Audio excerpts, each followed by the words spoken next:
Bueno, aquí tenemos un poco un pequeño recorrido campestre y este pequeño recorrido campestre nos va a servir para que hagamos un poco de reflexión sobre la historia vital de Erickson, porque no es fácil entender cómo este hombre pensaba y hacía las cosas sin entender cómo su vida le influyó a la hora de desarrollar su modelo. De hecho, Milton Erickson es un personaje muy curioso y muy peculiar y bastante extraordinario. Veremos que una de las características que caracterizan, valga la redundancia, a Erickson es que cuando era muy joven, estaba en la adolescencia, tuvo un ataque de polio y ese ataque de polio le dejó paralizado de cuello para abajo.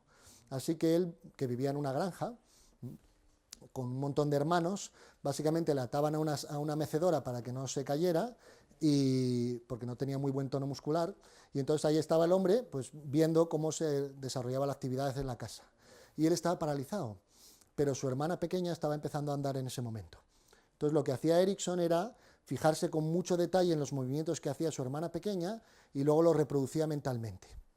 Se dio cuenta, una tarde en la que estaba solo, pues se dio cuenta de que de repente, mientras él estaba imaginándose que corría por no sé dónde, la mecedora empezó a moverse ligeramente. Y pensó, pues si no hay ninguna corriente de aire, entonces es que tengo que estar haciendo algún movimiento muscular muy leve que está moviendo la mecedora.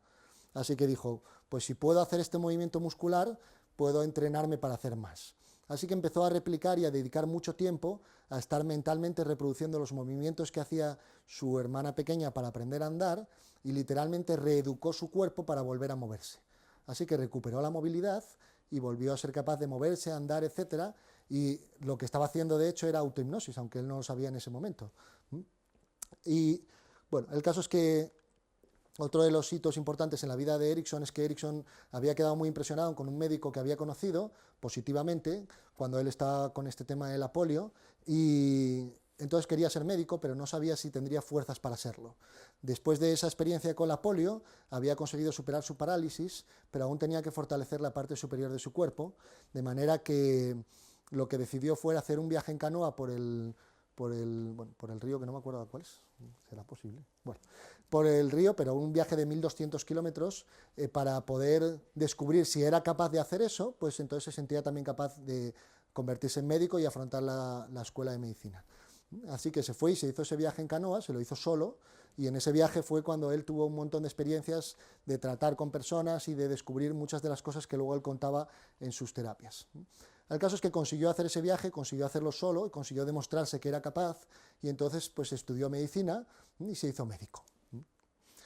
Estuvo practicando en el Hospital Eloís, donde fue psiquiatra y donde también participaba en la dirección del pabellón de problemas de salud mental, etcétera, y él había estudiado hipnosis con Hull, de hecho, y empezó a trabajar sobre formas de aplicar la hipnosis distintas de las habituales. Hull, la historia de Hull y Erickson era muy graciosa porque Hull estaba estudiando la sugestionabilidad hipnótica, entonces mandaba a los becarios con un guión a leerle el guión a la gente y comprobar si cumplían o si hacían o si se hipnotizaban o no se hipnotizaban, ¿no? Y la hipnotizabilidad con esos guiones que él utilizaba se distribuía de forma normal en la población. Unos pocos eran muy hipnotizables, unos pocos eran nada hipnotizables y la mayoría de la gente era medianamente hipnotizable. Pero resulta que todos los que iba a ver Erickson con su guión eran todos muy altamente hipnotizables, ¿no? Y era porque Erickson no solo lo leía, sino que mientras lo leía miraba a la persona, ajustaba el ritmo a la forma en que la persona respiraba, iba cambiando algunas palabras, etcétera, etcétera, y básicamente lo que hacía era aumentar muchísimo la probabilidad de que la persona entrara en hipnosis. Entonces Hull básicamente le dijo, lo estás haciendo mal, lárgate de aquí. Y lo echó de la investigación, un becario, y sin embargo Erickson se quedó con la idea de, oye, pues esto se puede hacer de otra forma. Y empezó a desarrollar y a trabajar sobre ese tema de la hipnosis y formas distintas de hacerlo, a lo que dedicó pues básicamente toda su vida.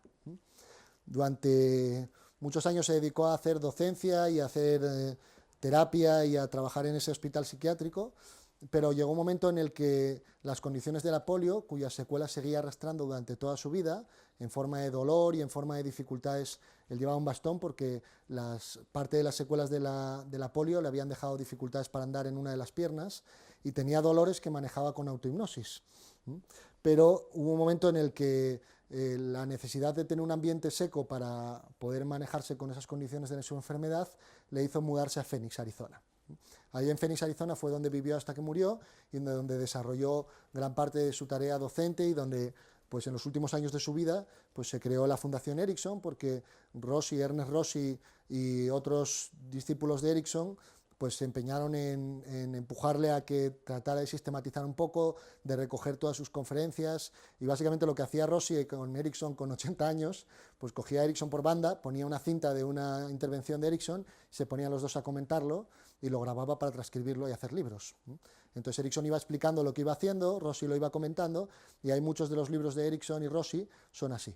Son algunas de las inducciones que Ericsson utilizaba, explicadas, y cómo él iba adaptándose a cada paciente, y cómo no tenía guiones, sino que lo iba haciendo de manera inmediata según iba funcionando. Así que la evolución de Ericsson consiste en que el primer congreso ericksoniano se hizo, o mejor dicho, para cuando Zeig, después de fundar la Fundación Ericsson, se planteó hacer el primer congreso ericksoniano, había apuntadas algo así como 800 personas, y entonces Ericsson falleció en 1980, y con 79 años. Entonces Zeig pensó, Dios mío, no va a venir nadie aquí. Pero en vez de venir 800, vinieron algo así como 4000. Porque acordaos que aunque en España no sea tan conocido, Ericsson era un terapeuta conocido por los sistémicos, por los terapeutas breves, por los de la hipnosis, por médicos y enfermeras y dentistas, etcétera, etcétera, etcétera, y una figura muy importante y respetada en la psicoterapia. Así que básicamente rindieron homenaje yendo a ese primer congreso ericksoniano, y posteriormente la Fundación Ericsson creó ese, en homenaje al ideal integrador de Ericsson, creó ese congreso de la Evolution of Psychotherapy, a la que cada 5 años se reúnen las primeras figuras de la psicoterapia. Muy bien, esta es un poco la historia de Ericsson, y Ericsson decía que su mayor maestro había sido la polio, la necesidad de superar esas dificultades y de desarrollar métodos que le permitieran manejarse con el dolor, superar sus limitaciones y sacar lo mejor de sí mismo pese a tener hándicaps importantes, era lo que le había enseñado a enseñar a la gente a hacer exactamente lo mismo. De manera que ya veis que Ericsson practicaba lo que decía, y eso le ayudaba a ser tan congruente y a ser capaz de transmitir su mensaje de una manera tan intensa. Aquí tenemos una foto de Ericsson de joven, con apenas 19 años, y Ericsson muy mayor. Además de tener cojera y dolores, también tenía ceguera al color, por culpa de la polio. De manera que solo distinguía algunos colores, y uno de los colores que distinguía era este añil, que era su color favorito. Así que cuando era muy mayor, básicamente decía, me he visto como me da la gana, porque para eso tengo 70 y pico años, y se vestía el color que le gustaba y tenía estas pintas. Y esta es una corbata india, porque él tiene antecedentes indios, era Milton H. Erickson, la H es de Highland, y estaba muy orgulloso de tener antecedentes o antepasados indios. De manera que cuando ya estaba en el final de su vida, pues se vestía como le apetecía. Tuvo un ataque de polio cuando tenía ya 60 y muchos, que le dejó paralizado prácticamente todo el cuerpo, menos una de las manos, etcétera, y aún así en silla de ruedas y prácticamente paralizado, con grandes dificultades para hablar, siguió haciendo terapia y formando gente hasta el día antes de morirse. Entonces esta es una figura realmente muy importante y es una persona digna de admiración, además de ser un gran humanista que transmitía esa idea de las personas tienen los recursos para recuperarse. Y eso no era algo que todo el mundo dijera cuando él empezó a decirlo. Posteriormente los humanistas incidieron sobre eso, pero cuando él lo decía, no decía nadie más. Muy bien, entonces aquí tenemos algunos ejemplos de libros escritos sobre Milton Erickson. Estos son como algunos de los más directos, pero a día de hoy hay algo así como 200 y pico libros escritos sobre Erickson, y en español, pues no sé, probablemente algo así como 20 o 30, no mucho más. Así que ahí tenemos bastantes libros sobre nuestro querido amigo Erickson.